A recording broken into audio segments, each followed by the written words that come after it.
Good morning, students. In our previous class, we had discussed the midpoint theorem and its converse theorem.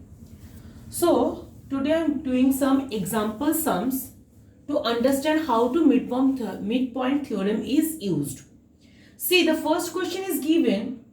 D, E and F are midpoints of the sides BC, CA and AB respectively of an equilateral triangle ABC. Now you know that equilateral triangle means all sides are equal, right? Now first we have to draw the diagram. First, to draw the diagram, suppose this is the equilateral triangle. Okay. Triangle A, B and C. D, E, F are the midpoints of the side BC. B, C, D, A, C, A, E and AB is F. Okay. Now show that if you join this point, you got one more triangle. You have to draw it by the ruler, okay? The help of a ruler. Now, you have to prove that this triangle is also equilateral triangle. Now, first check F and E are the midpoints of AB and AC.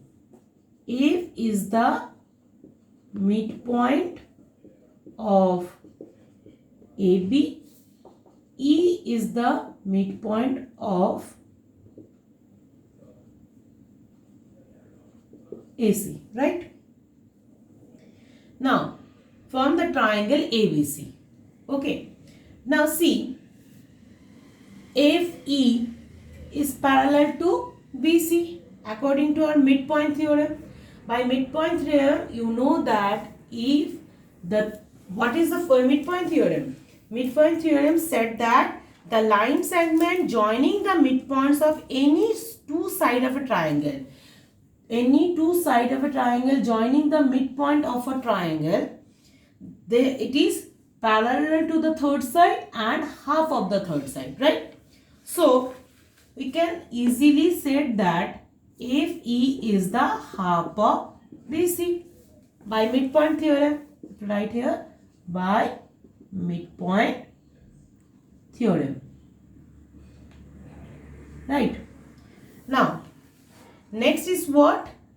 FD. In the similar manner, FD is the two midpoint joining together and opposite side, third side is AC is parallel to FD and which is FD is also half of AC and similar manner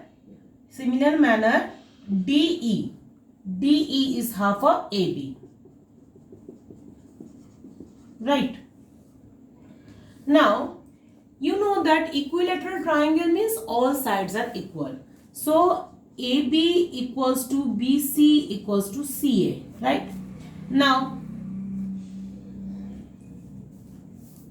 AB, half of AB,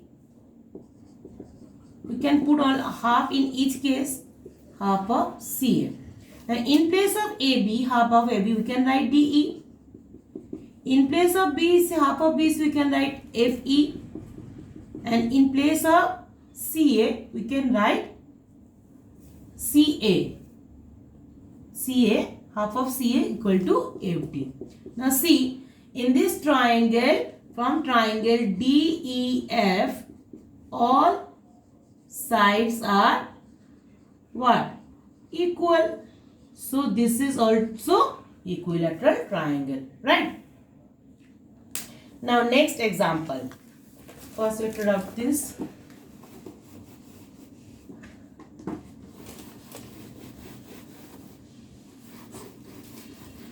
I hope you can understand where the midpoint theorem and where the converse theorem will be used with the help of this example sums.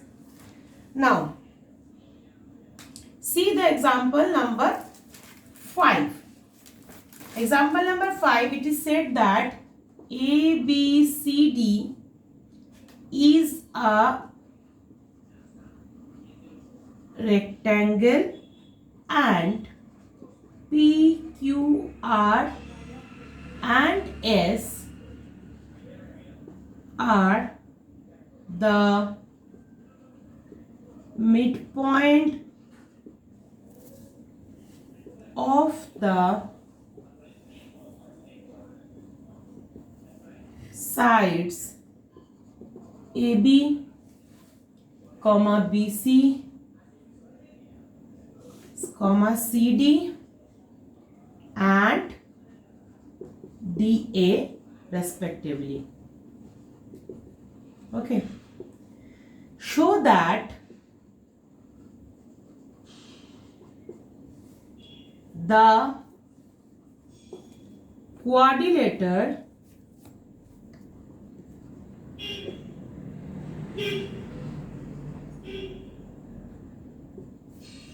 PQRS is a rhombus.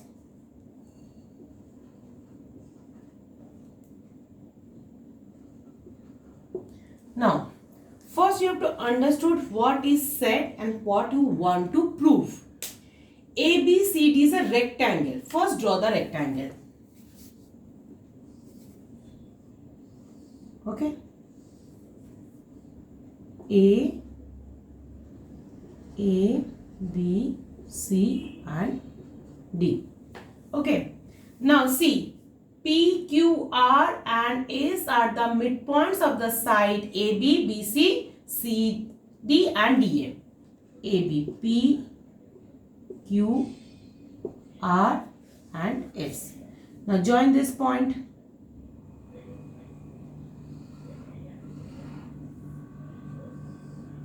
We got a quadrilateral shape and we have to prove that this PQRS is a rhombus. So how you can say that is rhombus? Rhombus means the side of a quadrilateral, all side of a quadrilateral is equal, but angles are not 90 degree. Okay. Now, ABCD is a rectangle and PQRS are the midpoint of this side AB, BC, CA, CD and DA. Okay. Now, we need to prove PQRS is the rhombus. Now, if we join the diagonal of the rectangle A and C, B and D. Okay. So, in triangle ABC, we can take triangle ABC. What do you get? P and Q are the midpoint. P and Q are the midpoints of side AB and BC, right? So, you know according to midpoint theorem, what is that? If two midpoints of a side of a triangle are joined, that line should be parallel to the third side and half of the third side. So, that means PQ is parallel to AC and PQ is to half of AC, right? Now, similarly, if we take this like SR from this triangle ACD, SR is also parallel to, similarly from triangle ADC, SR is parallel to AC and SR is equals to half of AC. Now take the triangle BCD. Triangle BCD.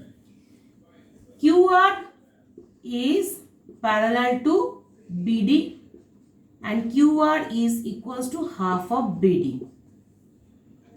Next, triangle BCD. Now triangle BAD. PS is parallel to BD and PS is also half of equals to BD. Now check the quadrilateral PQRS. Quadrilateral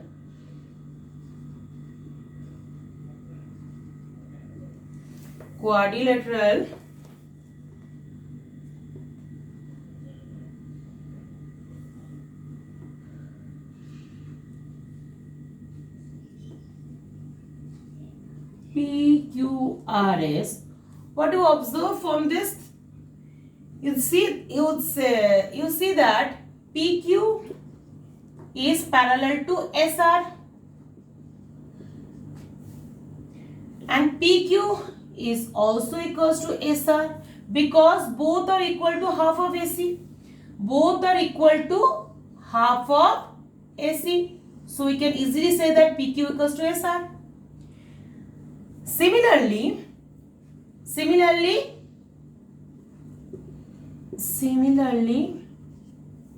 PS is parallel to QR and PS is also equal to QR because both are equal to half of BD. Say half of BD.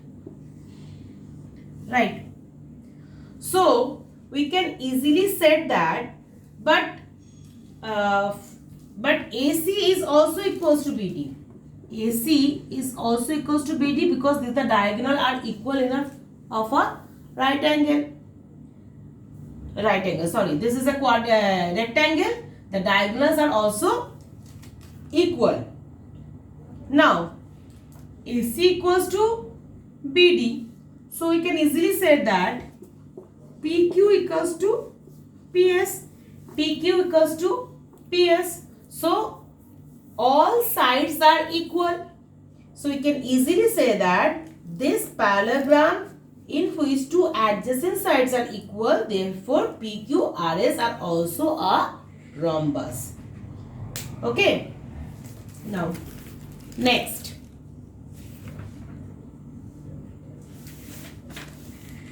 See the example number 9.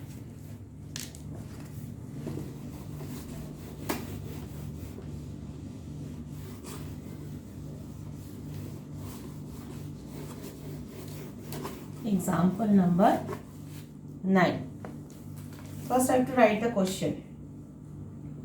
ABC is a triangle right angle at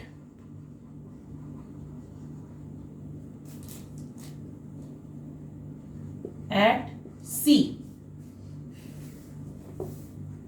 A line through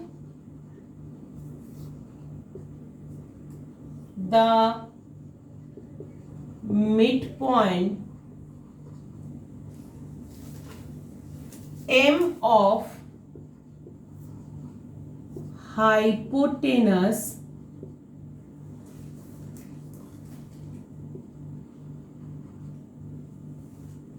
AB and parallel to BC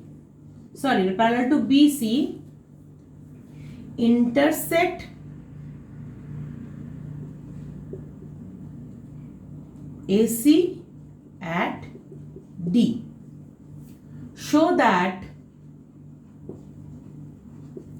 first part is what? D is the midpoint of AC. Second part, MD is parallel to AC, and the third part, CM is equals to MA equals to half of AB. Now, first we have to draw the diagram. See, ABC is a triangle right angle at C. That means first we have to draw the triangle like this way. This is C. Okay. Now hypotenuse name is hypotenuse. A line through the midpoint of M of the hypotenuse AB. So A and B is the hypotenuse. This is 90 degree. Okay. M is the midpoint of the hypotenuse. AB and parallel to BC. That means through M we can draw a line which is parallel to BC. Intersect AC at D to show that D is the midpoint of AD and CD. But you know that according to converse midpoint theorem, if we draw a line through the midpoint of one side of a triangle which is parallel to the third side and meet the bisect of the other side. So from the converse theorem, we can easily say that D is the midpoint of AC. Okay, D is the midpoint of AC.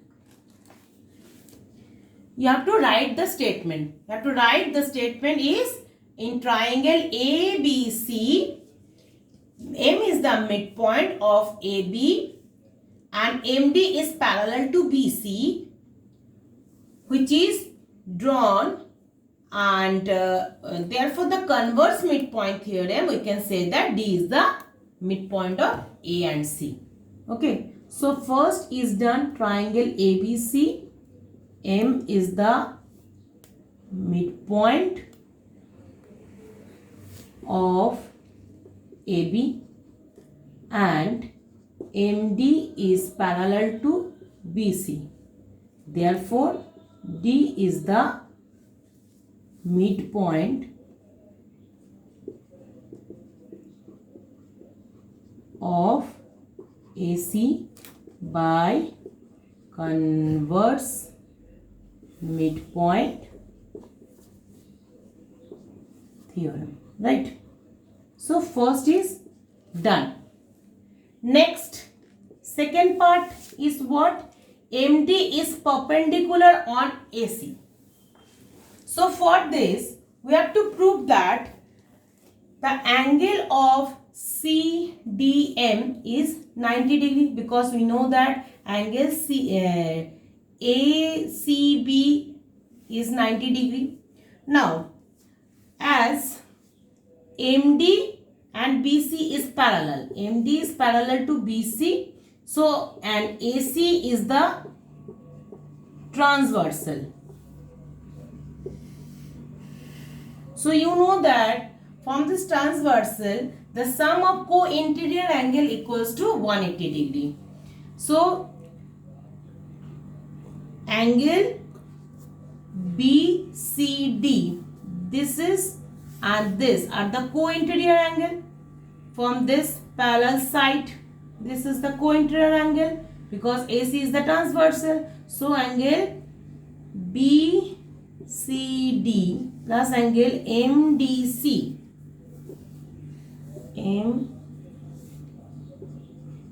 MDC equals to 180 degree. You have to write over here sum of co-interior angle. Sum of co-interior angle. Now BC equals to 90 degree. MDC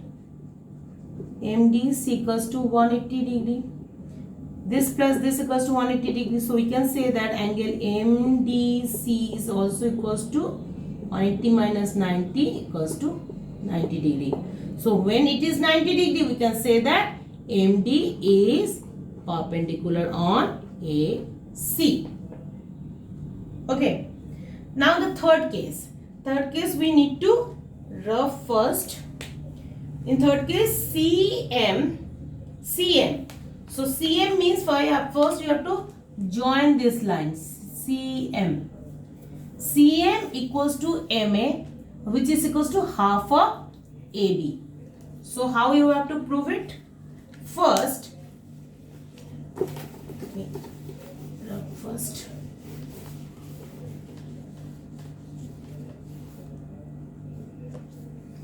So first we take these two triangle.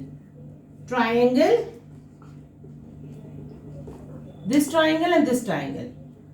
Triangle AMD and triangle CMD. What you get? AD equals to CD. From first case we already proved that D is the midpoint of AC. So we can say that AD equals to CD.